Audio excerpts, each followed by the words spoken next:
of events going on, not only today, but this kicks off additional events that will be going on either throughout the week or throughout the month. So this is an exciting panel that Amanda from Seniors Blue Book has put together.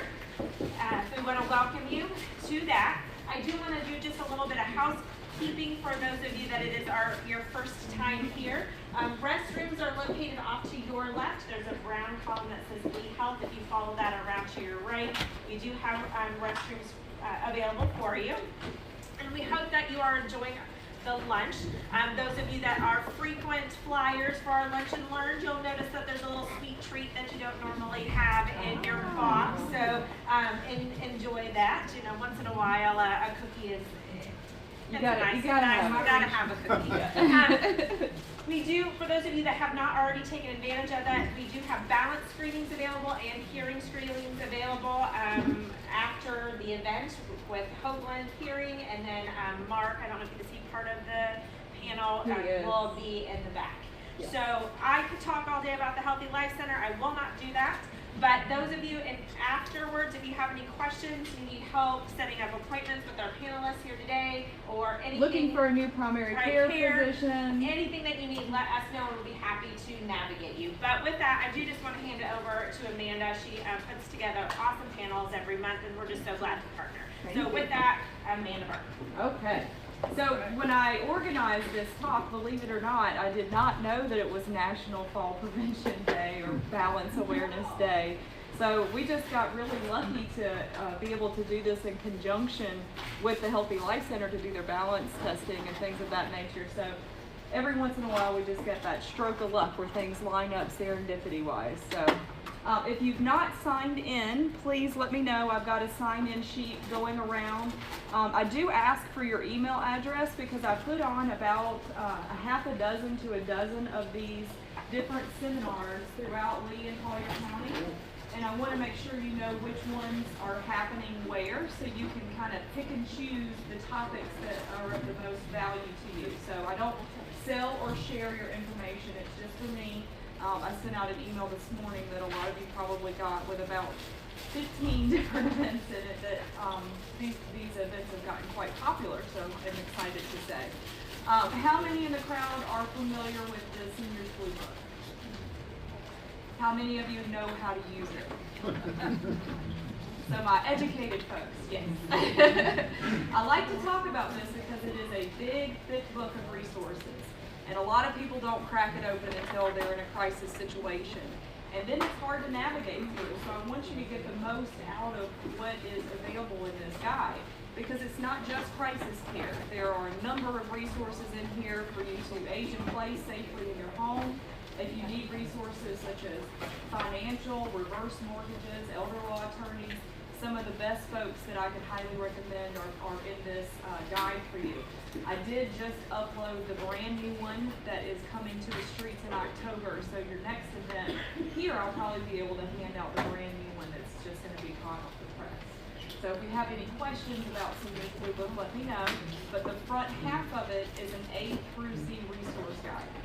So example, audiologist or devices to help you age in place would be in the aging in place section of the book. But you also have your hospital listings. Lee Health has about 7 pages of all the services that you could possibly imagine right here in the first half of the book. The back half is when you're looking for home care, home health, or senior housing resources. This is our grids. It's kind of the bread and butter of what made Seniors Blue Book popular 37 years ago. This allows you to compare communities apples to apples, the price ranges, how many apartments they have, how many allow pets, what the starting ranges are for continuing care retirement communities. All of that information is right in here for you. Also, speaking of continuing care retirement communities, a lot of people wait for this event all year. Next month here at this location, we're going to be having a presentation on exploring the different CCRCs in the area. As you guys know, there are a multitude of them, and we have about 5 different options that'll be here on the 28th. So if you mark your calendars for the 28th, you'll want to RSVP for this one early, because it will also be a packed house. So, without further ado, we're going to get started. Mark promised he would be here by the time I got started, and I see him running to the door. So, Mark, get on up here. No, I'm kidding. She has a question. Sure. Yes, ma'am. Is this published quarterly or annually? Annually. Yeah. So this was 2019. Yes, and the next one will be 2019, 2020. All right, so we'll start over here with Stephanie. I'm going to let each of the panelists tell you a little bit about themselves and the company that they're here to represent. And most of you know the drill. This is a very lighthearted, interactive presentation. You can raise your hand and ask a question at any time. We want it to be very conversation-based and not a stiff panel sitting here answering my questions. So I have icebreaker questions, but I'd like to only have to ask one of them, and you guys take it away from there.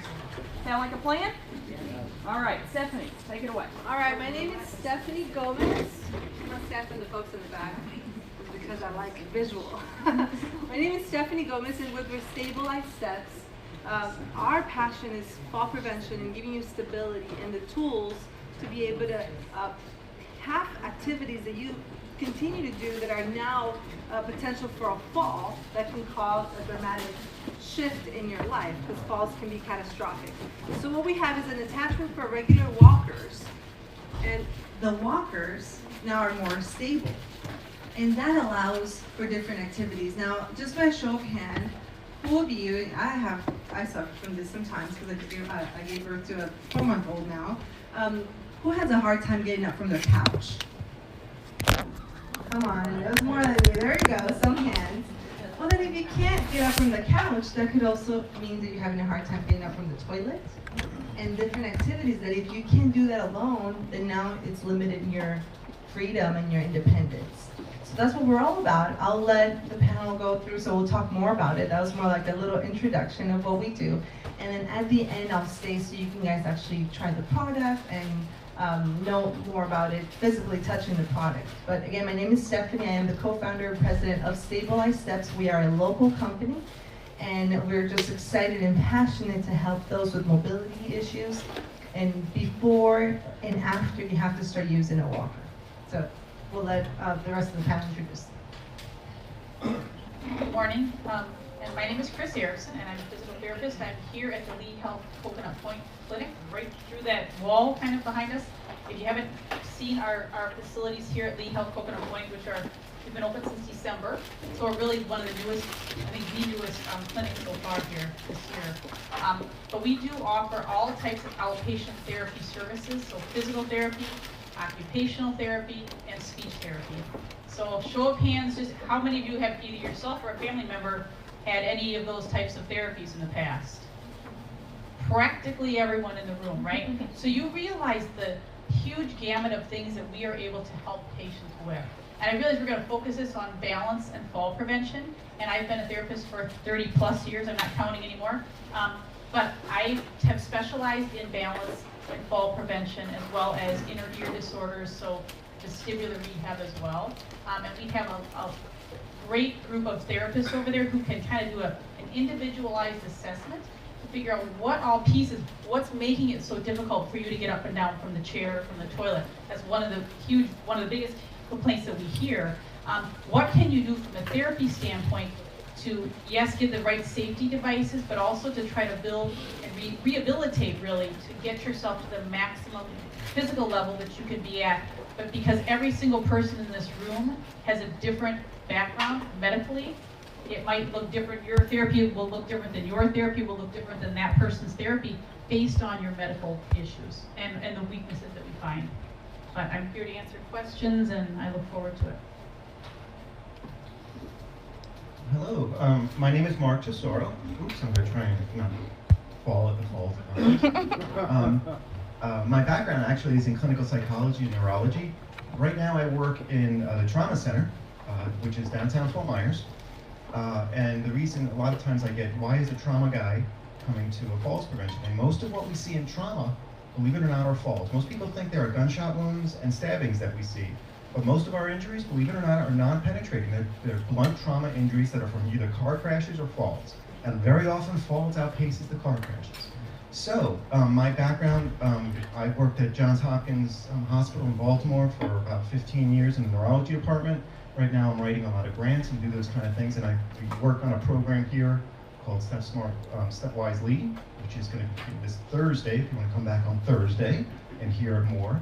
My bent on all of this is that there's a lot of physical things that can cause falls, but there's a lot of things beyond physical things that can cause falls, like medications and vision issues and things in the home. And so while you have to work on balance, which is a huge portion of preventing falls, there's also a lot of other things that cause falls beyond just balance. You could have the balance of a ballerina sometimes, and if you have alcohol on board and it's dark and bad shoes, guess what? You're still gonna fall. So there's a lot of things beyond just balance sometimes that I'm here to kind of address as well. And I'll leave it at that. I did want to thank Amanda for even having us all here today, so let's have one good round of applause for Amanda. And Senior Blue Book, have to say, unbelievable resource. I'm not paid to say that, but an amazing resource. So certainly hang on to those as well, those Blue Books. Okay, I'm John Hoagland. No, I'm just joking. I'm representing this guy today. I wish I could say I had 30 plus years of experience, but I'm not even alive that long. So I am 30 though, I am 30. Okay, so once again, well, I am Derek Wynn. I am a hearing aid specialist, board certified in hearing instrument sciences. We actually have a company called Southwest Florida Tinnitus and Hearing, literally a stone's throw away down the road over there. But we also have Hoagland Family Hearing and Audiology in Fort Myers, Florida, across from the hospital. And then we also have a facility by the Royal Scoop Ice Cream. Has anybody ever had that before? It's a national landmark, correct? Yeah. So we're literally right next door. So if you ever want to stop by and go get a treat, we're there for you. But I'm here to speak with you today, and thank you for giving us the privilege to answer your questions. But in relation to untreated hearing loss and balance and also memory. So a lot of people, there's been a lot of research and studies that have recently come out of even Johns Hopkins Institute, primarily, just on the correlation between hearing and balance. Well, a lot of people in this room, we're not looking for perfect hearing, okay? We're not a 5-year-old child. But what's very common is even if somebody has a mild untreated hearing loss, they're 3 times more likely to fall. Moderate, 6 times more likely. And severe, they are 9 times more likely to fall. And yes, untreated means without hearing aids. You're not considered in that category if you have a hearing loss and you are treating it. So we will be touching on a little bit of this and a little bit of that about all how the ear and the brain and the balance are all correlated and run together today. Okay? So it's been a pleasure. Please think of some questions while you're sitting around, and then run them all by me, and I'll be happy to go over it. Okay? All right. We started a standing trend. Thanks for that. I'm gonna sit to start the sitting trend. Okay. So each of the panelists have given me some pre-designed icebreaker questions. So, and I do have some in my back pocket just in case you guys can't think of any more. But I know you will, because you've always been so good about doing that. So please, please remember, someone else may be too shy to raise their hand, but we want to hear from you. So I think we're going to start with Stephanie. Do you have? Yep. Okay. I'm going to let Stephanie demonstrate her device and tell us exactly what it is, how it works, and how they can get it. All right, I can project my voice loud. Can you hear me in the back? Okay. You see the bottom of the walker here. You see the attachment right here? So it was initially invented because there was a gentleman who wanted to go to the beach but couldn't. So think about a walker on a soft terrain and somebody who's almost 6 feet, maybe a little bit taller, 250 plus pounds. If you put your weight in the wrong area of the walker, it's going to sink and throw you out of balance. So initially my business partner invented this metal attachments and thought he'd help somebody out, called them back 3 months later and said, "You've changed my life." I can go all the way in the ocean. My wife removes the walker. Now, the key is his wife was there to remove the walker. But he said, you gave me my freedom in the way that I was able to sit down on a soft terrain, and even at home, if for some reason he happened to find himself in the ground, and get up on his own, using his own strength, and climb through the walker because it gave more stability. Now, we've been on a project now for 3 years, 2 years developing the product, 1.5 years in the market, trying to make sure that we get the right use of it, because what happens is it started as a beach product, and then I get orthopedic nurses saying, wait a minute, beach is great. I'm so concerned about stability and fall prevention. So then we went that route. What we really figured out is our product, the way it attaches, or when you hold the walker and you have the couch, which when you have a couch for a long time, it kind of creates a footprint, right, of your body, and it just kind of keeps you in wanting to watch TV and eat some food comfortably. But then when you're trying to get out, you're just trying to figure out how to get out. And sometimes getting a new couch is not feasible, even though when you know it's the right thing to do if you have a surgery or something like that. So when a product is attached, or not attached, but when you are having it close to the walker, with our product is the only time you can really pull on the walker. If our product is not attached on your walker, the activities I'm showing you to do, you cannot do that. It's not safe. The walker by itself is meant to guide you and guide you your balance and stability, not for the activities that we use it for, because our product gives it a whole new dimension. And I say our product attaches more like a tool, which, by the way, you can also use as a walker if you need it, but we see it as a tool. So you can actually pull on the walker to get up, use it as toilet rails in the bathroom. Because of the rubber pads, you can really put your weight in it. See, there's all rubber pads. It's not gonna slide.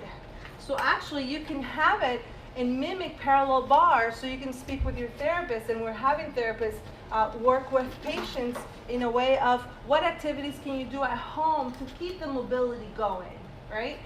The other part is, even though you're not supposed to, or maybe you haven't been told you can't bend down, when you're trying to get something off the kitchen or a toy, and you do this, and you're standing for a while on the ground, right? And then you try to get up, what happens? You lose your balance. You can't get up, right? So if you know you have a tool at home, bring it out, put her over that dirty spot on the ground, and then carefully, by yourself, clean it. But now you know you have a tool to get back up and not have to worry about, okay, I'm gonna do this on my own, and no, I can't do that, and then you have to crawl to a nearest furniture, which is not, if it's not stable, it can fall on you. Or you may call your loved one, and now your loved one's gonna pull you off from the ground, but what could happen? The other person falls with you, and now you have 2 people on the ground. And if you have Alexa, you may be calling on Alexa to get you up. But why not have a tool at home that you can bring out? Do you guys like to garden? Just by a show of hands, who still likes to garden here and there? Okay, gardening is another activity that you may think, oh, it's great, I'm just gonna go plant some, do some planting. By the time you're done with a few of them, your back is hurting. You can't really get up. So it's the same features on the sand. You can pull your weight in one corner and it distributes it, so you can pull yourself right back out. So we're excited about our product. We are a local company. So what we are trying to do is, in this talks, we have a special discount for you guys as well.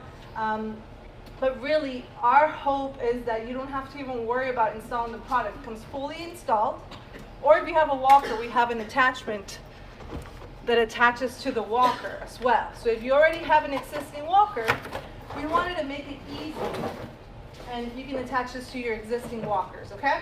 So I'll be around and I'll have more questions. I see some minds already have some questions around. But yeah, that's our product. That's how it works. It works in many different scenarios, on the beach, on snow, indoors. But the best way is for you guys to try. Does Medicare help pay for that? It reimburses for the walker when you buy the entire walker. You can submit it if you haven't already submitted a walker for reimbursement, not for the attachment itself, because that assumes you already got a walker reimbursed. So not at the moment for the part of attachment. Yes, sir. How much weight does that add to the walker? How much does it add? So it only adds about 2.5 pounds to the walker. This walker is about 7.5.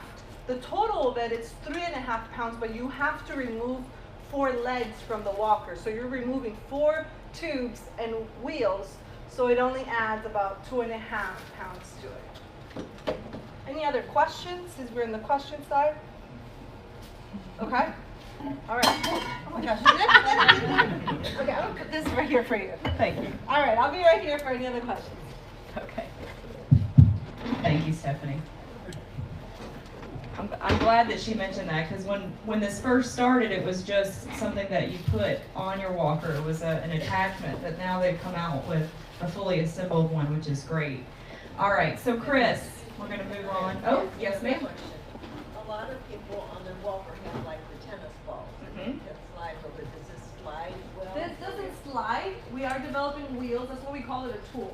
So right now it's not replacing your current walker if you need it for sliding, and continuous gait is important. So we're not trying to replace your rollator. We are coming up with wheels, so it's going to be really cool. It's going to attach to the existing attachment. But in the meantime, it's a great tool that you can have around the house. If you know anybody with a cane even, you can use it for those activities that could cause a fall.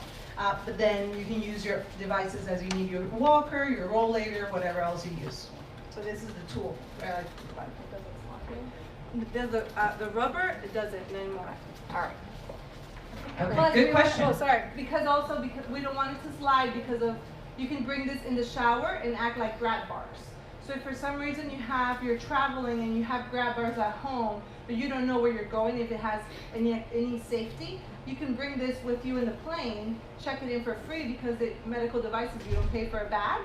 And then you have an attachment that acts as grab bars in your showers because of how much rubber is at the bottom. So we don't want it to slide. Okay. Chris, and you're expert as a balance specialist. What is the #1 cause of falls and how can they be prevented? #1 cause of falls. You may be able to add to this, but I will tell you, we do see a lot of patients, and it seems to be year-round. By the way, I came from Wisconsin, where our fall season started from about November to May, when we had snow and ice. You don't usually have that excuse down here, but we do see people who, some of the most common areas that people fall are in the bathroom, okay, the kitchen, okay, and in the bedroom. And I'd say the most common reason that people fall is because they misstep or they turn too quickly and their balance responses are not strong enough and quick enough to prevent a fall. Like if a younger person did that same turn, their balance response might be almost instantaneous. But as we get a little bit older, I can talk about all the factors that go into our balance responses. And each of those factors decline a little bit with aging, and that's expected. Some of them, depending on maybe a disease process going on in each individual, will decline faster than others. So there are people who lose the sensation in the bottoms of their feet from a neuropathy. Sometimes it's chemotherapy induced, sometimes it's just idiopathic, meaning there's no known reason for it. Sometimes it can be related to diabetes, but for many people, they'll have a little bit of undiagnosed sensory loss, so you don't feel the ground as well through your feet as you did when you were a little bit younger or before that disease process became such a problem. And so you don't have the same quick response to even when your weight shifts a little bit. We can stand and turn our head and our weight will shift, okay? But if our feet don't sense that information that our weight shifted to the right a little bit, and that sensory information doesn't come back up to the brain can't make a response to cause us a little bit of a wobble and to correct our balance. So that's one of the most common things that people do. I definitely see a lot of people who over the years will begin to lose strength. And the doctors, when they check strength for us in the doctor visit, it's a quick grip, this, kick your foot out, right? And straighten your knee maybe, and they check your strength when you're sitting. The problem is the balance muscles that we require to be strong are not the ones we're using when we're sitting. They're the ones that we use when we're standing, and it's mostly the back of the hip and the outer hip.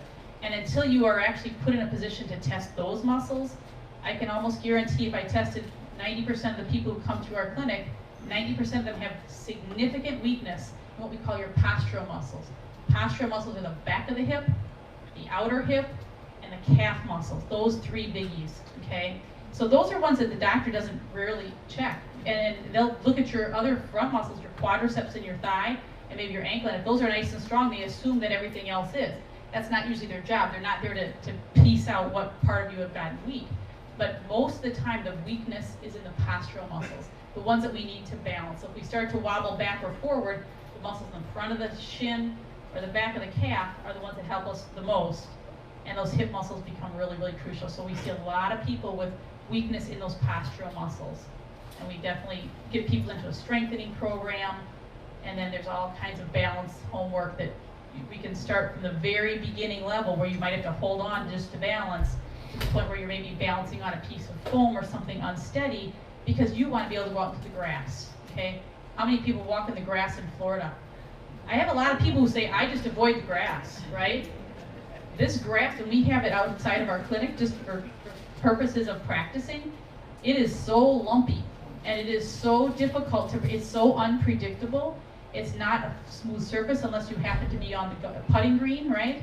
So people find that that unstable surface is a big risk for fall as well, and they really just avoid it. So we definitely try to get people to the point where they can balance on something unsteady, but you can see it takes some very precise timing of your balance responses, and it takes the muscle power to be able to do it. So does that kind of answer that? I know you're dealing primarily with muscles, but have you seen a correlation between osteoporosis and fractures? Definitely. So the question is, do you see a correlation between osteoporosis and fractures? So with osteoporosis, that's a very significant weakening and loss of bone mass. So if people have loved ones who've had osteoporosis, you know that that alone, when you've lost bone mass, you've already probably lost a lot of muscle mass as well. Okay, because the muscles have not been contracting strongly enough to kind of build the bone mass. So doing weight-bearing exercise is helpful. But the other thing about osteoporosis is that it affects your posture, right? So you've all seen people who start to get very flexed in their spine, okay? And it can happen even if your bone loss isn't that great. Maybe you just have osteopenia, so some softening of the bone. By the time you have osteoporosis, chances are you've had a lot of shortening of those vertebral bodies. So the bodies of your spine just get shorter and shorter, and they look like a cheese wedge instead of a nice sort of like a disc, right? Or like a circular round thing. So then when your posture starts to look like this, again, that really affects where your center of gravity is, okay? So then you have to compensate differently than a person who can be nice and tall and upright, and then your balance responses have to be adjusted accordingly. Your center of gravity is going to be forward a little bit more, and then people tend to tip backward, right? Okay, because they're kind of rounded this way, and as soon as they have any perturbation back where they don't have that balance response, bring them in and keep them forward. And yes, definitely higher risk for fractures, absolutely. We see a lot of people who do fall, and it is usually better to, well, there's no great way to fall, but there are some ways that are safer to fall, right? You can probably talk about this. We don't want to hit our head, right? So most of the time your natural response will be to land on your bottom or to reach out with your hand, okay? So where do you think we fracture? Your wrist. Wrist? Okay, wrist is really a high one. Your radius is like the number one, right? Radius and clavicle, that's your collarbone. But also we see people who land on their bottom, and if you've had bone loss, you will end up potentially having compression fractures in your spine, okay? So there's no great way to fall. There are some ways that we definitely want to protect your head. I have unfortunately seen a lot of people who've fallen and without a balance response, their head hits the concrete or the floor, right? Then we're talking about lots of big problems. That's where you're at the trauma center, right? You had a bleed in your brain or something similar, worst case scenario. So to say fractures, yes. And it goes, fractures are very devastating. Hitting your head can be even more devastating because we're trying to protect our brain, right? So that's a good question. Does that answer? Yes, ma'am. Do you require a referral to be treated? Okay. So that was one of the questions I think that Amanda had too. So to come Good job. Yeah, perfect. So in order to come for Medicare, and most of the people in this room are Medicare, and even if you have a commercial insurance, most commercial insurances do require a referral from the physician to have services covered. That's generally, if you have a risk for falls, if you have any kind of weakness, it's a very easy thing to justify, okay? So if you've had a fall, even a near fall, or even if you just think, you know what, I don't think my balance is great. I notice I'm a little more off balance in the bathroom, I'm off balance in the dark. Those are all reasons to just say to your doctor, I'm a little concerned about my balance. Can I please go to physical therapy? We have some occupational therapy that also addresses this, especially if you've had falls or injured your wrist and things like that. And then Medicare does cover outpatient physical therapy. It's under your Part B services. So they cover 80%. And we do see a number of people who have the replacement policies where you may have just a limitation on the visits under the replacement policy. And then, again, regular Medicare B covers 80%, so most people do have a supplement, or we hope that they do, because the 20% would go then to the supplement. How many visits? Okay, so that's we get that question very often, because currently, through this calendar year, we'll see what happens to Congress in December, but there is a therapy cap in place for outpatient services, which actually is a dollar amount, okay? It comes to about $2,000 or $2,300, I'm gonna misquote that. It's approximately 20 visits, which for most people, that's more than you would need. But let's say you hit your head and you had a brain bleed, you need more than 20 visits in a lot of cases.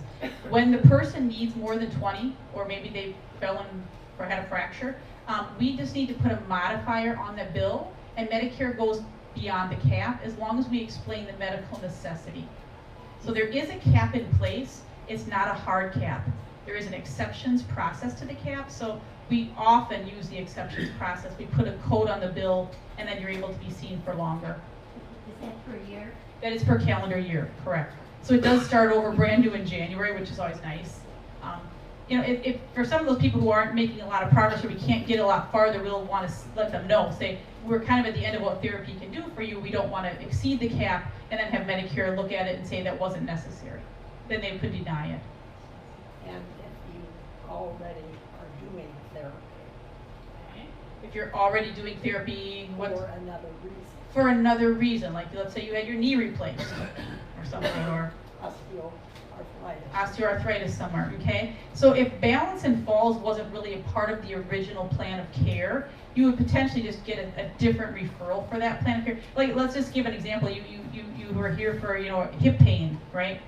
If hip pain has led you to have imbalance, it might be a part of that original plan of care. So if I'm a therapist and I say, you have hip pain, but you also fell, or you came close to falling, that's why you hurt your hip, I would like to put that as part of the plan of care. You're here for more than one thing, and it kind of encompasses all those things. If, let's say, you were there for something else that was not really balance related, then you just want another referral. When you're finished maybe with that therapy, get a different referral for balance. Yeah. You can have two, it's complicated. So yeah, it's complicated, but it can be done. Yeah. It's nice if it's wrapped into one plan of care, but if it wasn't up front, then we would just end up with a second referral. For osteo, do you have a machine for bone loss? We do not, I'm not sure which machine. Like I don't know. Like the bone density in this building, DEXA scans and stuff, I think we do. Thank you. I think I took a tour and they showed us all this equipment, but yeah, she's saying we do have that for bone density assessment. Any other questions? Okay. All right. Mark, give us some of the statistics regarding hospital stays and falls and deaths in this area and falls. The doom and gloom. That's a terrible topic to talk about. Right now, if there ever was an epidemic, falls would be an epidemic, quite frankly. 1 out of 4 seniors fall every year. 20% of those folks who do fall so badly they're hospitalized, and half of those that are hospitalized pass away within a year, usually. It is the leading cause of injury death for seniors. And while that sounds horrible, the good news is that a lot of the falls, most of the falls are preventable. So that's the frustrating part of this whole thing. A 4-day stay in the state, a falls-related stay in the hospital, is $61,232. Right. So when we start talking about assistive devices that might be $100, or grab bars that might be a couple of $100, you think about a 4-day stay for $61,000, And that couple of $100 item starts looking very, very, very reasonable. So most of what we see at the trauma center, like I said, tends to be the blunt injuries, not the penetrating injuries. And again, I don't say these things to scare people, but I think knowledge is power, and you should have an idea of the extent of And these that's things. why they're here, Mark. Yes, I mean exactly. I mean I don't want to scare people, but it is. It's a tremendous issue. Falls, quite frankly, there's the way I try to think about, because 1,000 things, frankly, can cause a fall. Right? Everybody just gets overwhelmed sometimes. But there's really 3 areas that cause falls. There's physical reasons that cause falls, like we were mentioning, right? There's certain conditions that cause falls more frequently than others. Folks with Parkinson's, if you've had a stroke, there's certain populations that make you have your potential to have a fall is a little bit more there than somebody who hasn't had it. So there's physical reasons. There's environmental reasons that cause falls, right? There's things in the home, there's things outside that cause people to trip and slip. So there's those environmental things. So we have the physical bubble and we have the environmental bubble. And then there's behavioral things that cause people to fall. Not listening to your doctor, overestimating your abilities, not taking your medication correctly or not taking your medication at all, not using equipment that's been suggested to you. Those behavioral things are just as important as all the other things we were talking about. So you might have to tweak a little bit from the physical part, you might have to improve a little bit from the behavioral part, might have to improve a little bit from the environmental thing. But certainly once you kind of get all that organized, you can really keep yourself much safer than you were before you started all of that. If that makes sense at all. Does that make sense? Yes. Did you have a question? No, I disagree with you. Oh yeah, no. There's a laundry list about what things can cause falls, and we were talking earlier. I mean, one of the things was asked what, and I would echo exactly what she was saying. I mean, those physical, really, it's the physical things that cause people to fall the most. Those physical conditions. But right behind that are those environmental things and those behavioral things as well. So, but it tends to be the physical things that start the process, and those numbers that I was giving you. It kind of makes sense if you think about it. How many people in the room know somebody that's had a bad fall and things kind of spiral downhill kind of quickly after that, right? We know people that it's not uncommon. We kind of know that from our own experience. So it's not something I'm telling you that's shocking, I don't think, but we kind of see that happen. And the smart way to handle that is to push off that fall as far as we can so that we don't have that spiraling downhill, right? Either from another fall or complications from that first fall. Yes, ma'am. Do all the Lee Health locations have trauma centers, or are some certified? There is only one trauma center between Tampa and Miami, and we're in. Every hospital has an emergency room. An emergency room is phenomenal about stabilizing something. But a trauma center is dedicated staff and dedicated equipment for 24-hour emergency, life-threatening care, life-threatening injury.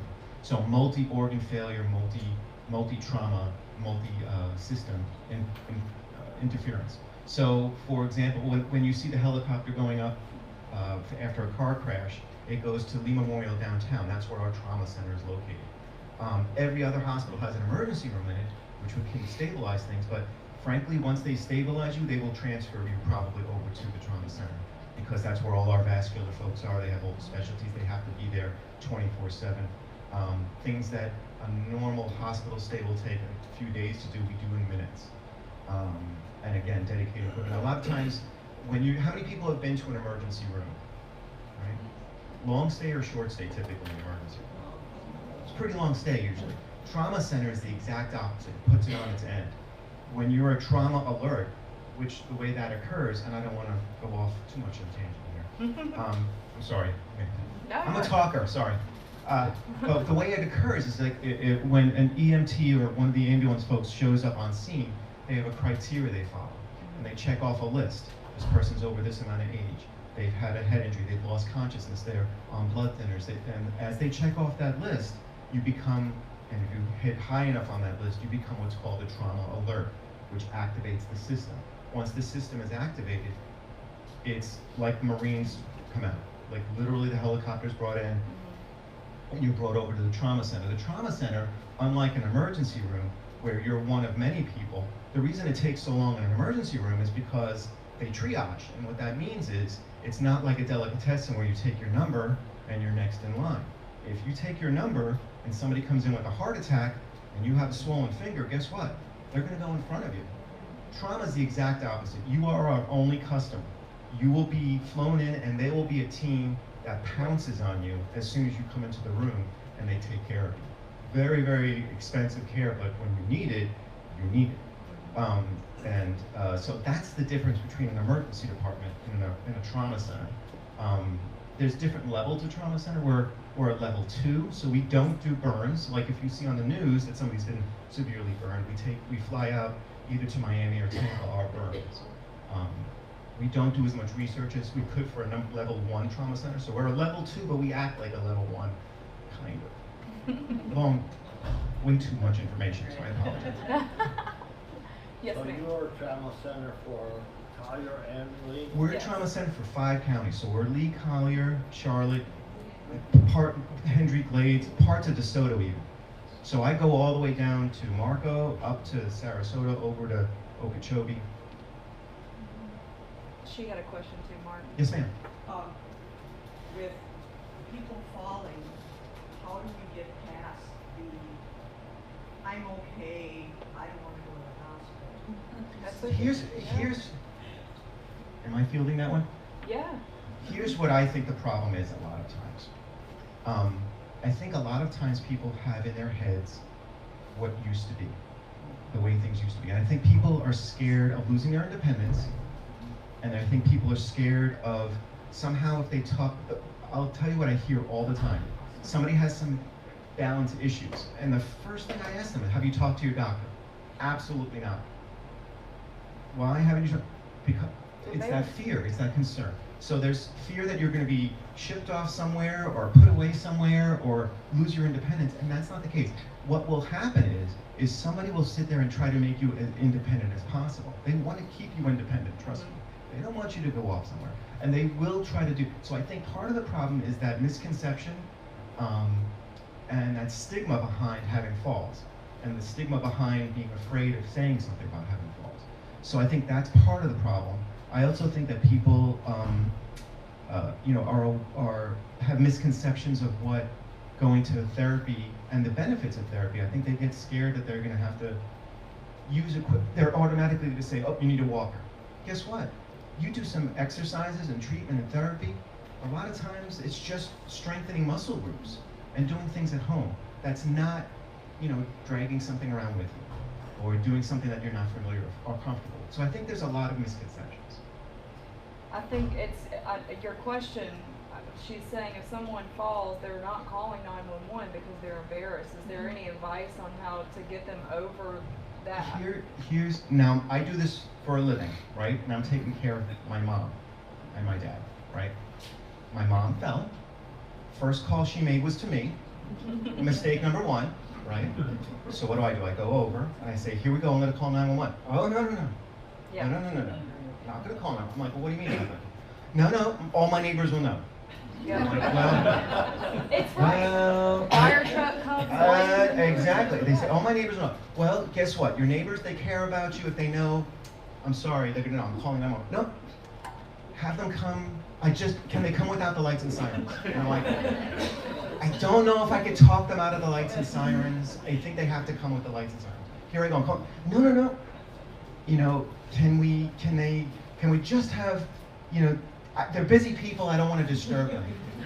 And I'm like, and I don't know if you have ever met first responders, but first responders, they are adrenaline junkies.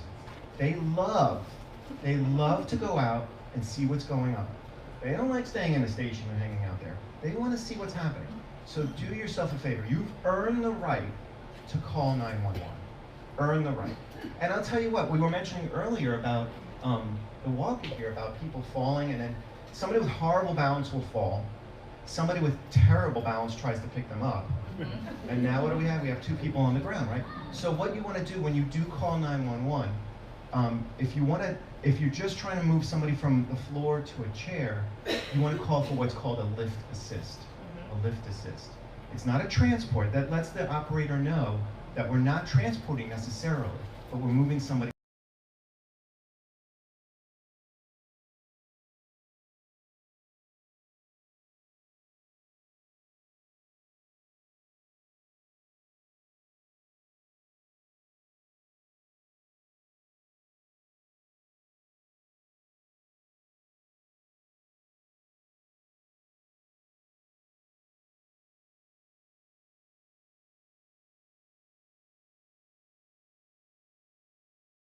have to be prepared for the, well, here's the thing.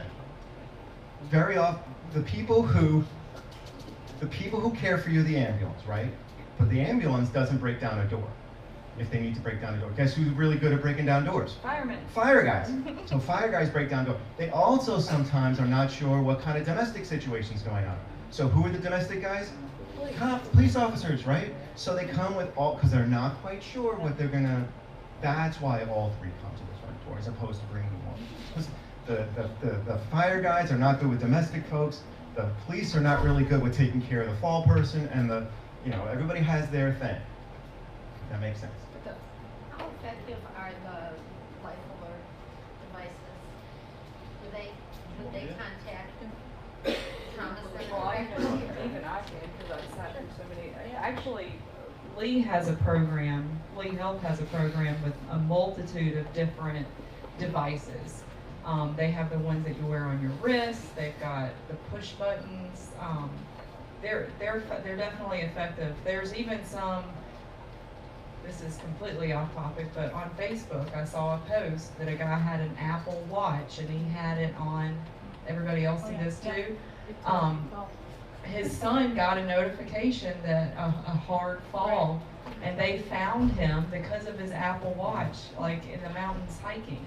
So these devices will save your life. They're definitely worth the investment.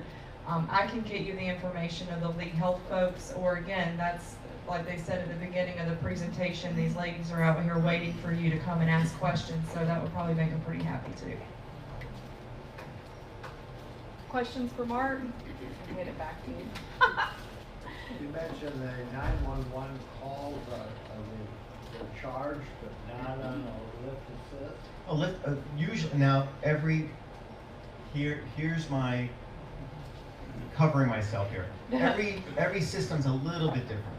Collier might be a little different than what they charge with Lee. Charlotte might be a little different what they charge in Collier. Primarily, when they do a run, the clock doesn't necessarily start until they actually transport or administer some kind of care. And if they're moving somebody from a floor to a chair, they don't necessarily bill for that. I know in Lee they typically don't bill for that. You know, Natalie, I work with Natalie Garland. She'll be here. Is she gonna be here? One of her favorite things that she says all the time, which I love, is she said, make friends with the floor. Try to make friends. Don't make the floor the enemy. Try to make friends with the floor. And if that means using a device like this, where you kind of have some stability, or practicing it in a clinical setting, or just with friends or whatever at a gym or something like that, but try to, if you see what it's like to kind of go from the floor to a chair, it's not easy, and especially if you have hip replacements or knee replacements. So don't let the first experience when you actually fall be the first time you try to get into a chair from the floor. Maybe even practice that a little bit to see what that's like. And often we do that treatment and training in our clinic situation, and sometimes, I mean, I'll admit there are some of my patients who do fall from time to time. Do they need 911 every time? No. But I also try to educate them about if you're having pain anywhere, do not try to get up, and do not have your friend or your spouse or your neighbor try to help you up where you only make things worse. Even if that person is Mark and he can lift right off the floor, if you step down on a broken bone, you've done yourself more disservice than you started with. So if you ever have pain and you're on the floor, get yourself as comfortable without moving much and call 911. But I do teach family members how to safely help someone up from the ground if it's appropriate, right?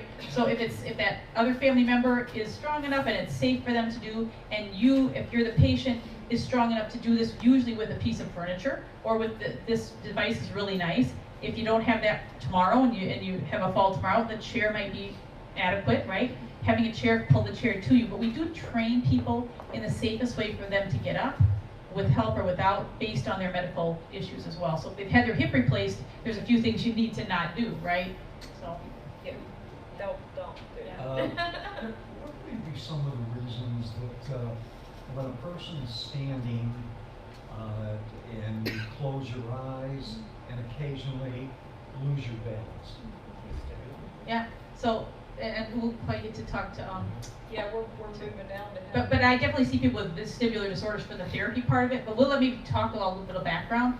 So your vision is one of your you have 3 primary senses you utilize for balance. The first one is that sense of touch on the bottom of your feet and the sense of motion in the joints, those receptors in your joints. But when you close your eyes, vision is your number 2 sense essentially. I mean, not number 2 out of the list of 3. So when you don't have the vision information available, you're down to the other 2 systems to try to help you balance. So if you have any fault with any of the other systems, that 3rd system is the inner ear vestibular system that detects where your head is in space.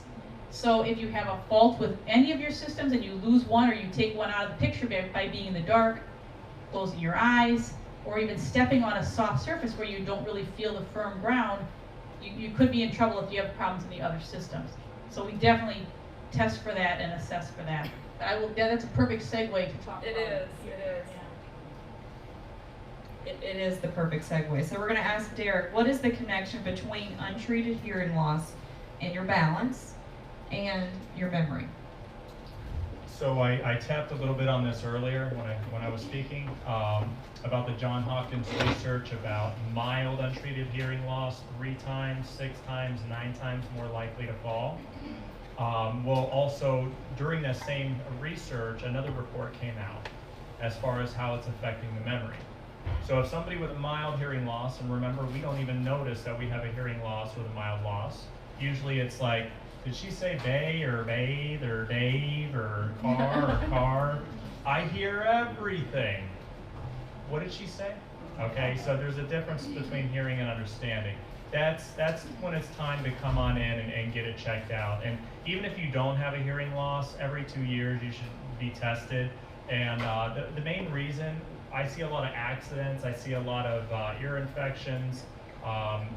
Imagine if you were in a car wreck, airbag went off, and then you have a sudden hearing loss in your left ear. Well, if you had a prior baseline test before the accident, the insurance company will actually reimburse you and take care of you, not just at that initial point, but for the rest of your life with your hearing needs. If you have no baseline test, and I've had someone come to me and 9 other dispensers, and we couldn't sign off on it. Now, we knew it was the airbag. We knew it was the car wreck. But legally, I can't write down this was from an airbag going off in her ear because I didn't have any pre-records, okay? So it's always important that you have at least a baseline hearing test, whether you're noticing these issues or not. Now, how it's affecting your balance and as far as your memory, everything you hear in your left ear stimulates the right side of your brain. Everything in your right ear stimulates the left side of your brain. And your brain, right now as I'm speaking, is exploding with millions and billions of pulses per second. Now that is your memories, that's your emotions, that's your serotonin, cortisol, that's your balance. All those different parts of your brain that are getting stimulated have different functions, short-term memory, long-term memory, all of that stuff. So when the brain isn't getting enough electrical activity, certain portions, they don't process, they don't function as well as they used to. Now, someone with a mild hearing loss, 3 times more likely to fall, is 2 times more likely for memory issues leading to dementia, Alzheimer's. Moderate, 3 times more likely. Severe, you are 5 times more likely for memory issues. Now, understand not all memory issues lead to dementia, Alzheimer's, but we also want to protect, it's our brain, okay? We got to protect it as much as possible. And I'm sure all of you have grew up with that history lesson of if you don't use it, you lose it, okay? And also don't stick anything bigger than your elbow in your ear. All right, I had to throw that in, okay? So the thing is it all comes down to everything we hear stimulates that brain. Now, if we even have a mild hearing loss, we are reducing the stimulation up to the brain almost 60%. Now, why is that? The thing is a lot of people say, well, I can hear my grandkids, I can hear my husband, I don't hear the background noise, I don't hear the TV running, I don't hear the fans and the airplanes. Well, all of those sounds are what stimulate your brain. Even when you're sleeping and you got the fan on, you're not paying attention to listening to the fan, but that ambient noise in the background is constantly keeping your brain stimulated. And the brain needs 3.5 billion stimuli per second for a minimum of 4.5 hours a day to maintain proper brain function. And 85% of that stimulation, that continual stimulation, is through your hearing. So that's why it's so detrimental. And a lot of people, I don't know what it is. I had a patient in last Friday. She went 6 months not hearing out of one of her ears. Okay, now, she never told the doctor. She just was hoping it was going to come back. Now, I guarantee if everyone in this room, if you started losing one of your eyes, you wouldn't wait 6 months to go in and get it checked out. That's something that you have to immediately, that same day. Now, the reason why